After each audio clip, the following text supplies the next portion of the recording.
Price the Lord. യേശുവിൽ പ്രിയപ്പെട്ട സഹോദരങ്ങളെ, വചനശക്തി ശുശ്രൂഷയിലേക്ക് യേശുവിൻ്റെ നാമത്തിൽ നിങ്ങളെ സ്വാഗതം ചെയ്യുന്നു. നാം ഇന്ന് ചിന്തിക്കുന്നത് വിശുദ്ധ കുർബാനയുടെ പ്രാധാന്യത്തെ പറ്റിയാണ്. നെഹമ്യായുടെ പുസ്തകം 9-ാം അധ്യായം 21-ാം വാക്യത്തിൽ ഇങ്ങനെ വായിക്കുന്നു: 40 വർഷം അവിടുന്ന് അവരെ മരുഭൂമിയിൽ സംരക്ഷിച്ചു. അവർക്ക് ഒന്നിനും കുറവില്ലായിരുന്നു. അവരുടെ വസ്ത്രം ജീർണിച്ചില്ല, പാദം വീങ്ങിയില്ല. 40 വർഷം ദൈവം ഇസ്രായേൽ ജനതയെ മരുഭൂമിയിൽ സംരക്ഷിച്ചത് സ്വർഗീയ മന്നയും ദാഹജലവും നൽകി. അവരുടെ വസ്ത്രം ജീർണിച്ചില്ല, പാദം വീങ്ങിയില്ല. അവരുടെ ശരീരത്തെ അത് ജീർണിച്ചു പോകാതെ ജീവൻ നൽകി, സ്വർഗീയ മന്ന നൽകി ദൈവം അവരെ സംരക്ഷിച്ചു. എന്നാൽ ഇന്ന് പുതിയ നിയമത്തിലേക്ക് വരുമ്പോൾ പുതിയ ഇസ്രായേലായ നമ്മളെ ദൈവം സംരക്ഷിക്കുന്നത് എങ്ങനെയാണ്? നമ്മുടെ ആത്മാവ് ജീർണിച്ചു പോകാതെ, നമ്മുടെ ആത്മാവിന് നാശം വരാതെ ദൈവം തന്നെ സ്വർഗീയ മന്നയായി ഇറങ്ങി വന്ന്, ജീവൻ്റെ അപ്പമായി ഇറങ്ങി വന്ന് നമുക്ക് ജീവനായി മാറി, ജീവൻ്റെ അപ്പമായി മാറി. ഈശോ പറയുന്നുണ്ട്, യോഹന്നാൻ്റെ സുവിശേഷം 6-ാം അധ്യായം 58-ാം വാക്യത്തിൽ, ഇത് സ്വർഗത്തിൽ നിന്ന് ഇറങ്ങി വന്ന അപ്പമാണ്. പിതാക്കന്മാർ മന്ന ഭക്ഷിച്ചു, എങ്കിലും മരിച്ചു. അതുപോലെയല്ല ഈ അപ്പം. ഇത് ഭക്ഷിക്കുന്നവൻ എന്നേക്കും ജീവിക്കും.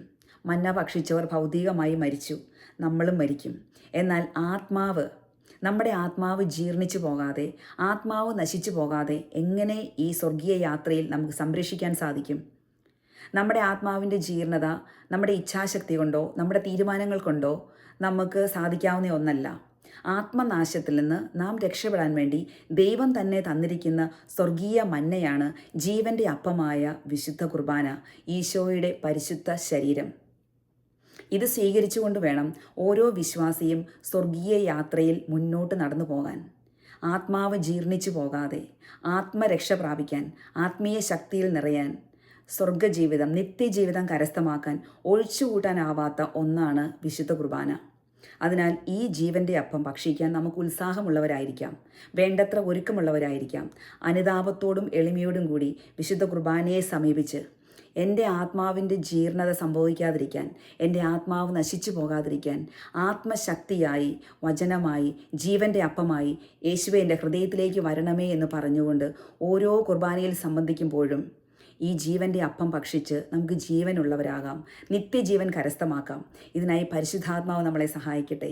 ദൈവത്തിൻ്റെ കൃപ നമ്മളെ നയിക്കട്ടെ. വിശുദ്ധ കുർബാന നിസ്സാരമായി തള്ളിക്കളയാതെ, അവഗണിക്കാതെ, ശരീരം ജീർണിക്കാതിരിക്കാൻ വേണ്ടി, ശരീരം നന്നായിരിക്കാൻ വേണ്ടി നാം കൊടുക്കുന്ന പ്രാധാന്യത്തെക്കാൾ ഉപരി, അതിനേക്കാൾ ഇരട്ടിയായി നമ്മുടെ ആത്മാവ് നശിച്ചു പോകാതിരിക്കാൻ, തങ്കം പോലെ ആയിരിക്കാൻ വേണ്ടി വിശുദ്ധ കുർബാനയിൽ നമുക്ക് ആശ്രയിക്കാം. വിശ്വാസത്തോടുകൂടി ഈശോയെ സ്വീകരിക്കാം, ഈശോയെ സ്നേഹിക്കാം. ആമേൻ. ദൈവം നമ്മളെല്ലാവരെയും അനുഗ്രഹിക്കട്ടെ, വചനശക്തിയാൽ നിറയ്ക്കട്ടെ. Praise the Lord.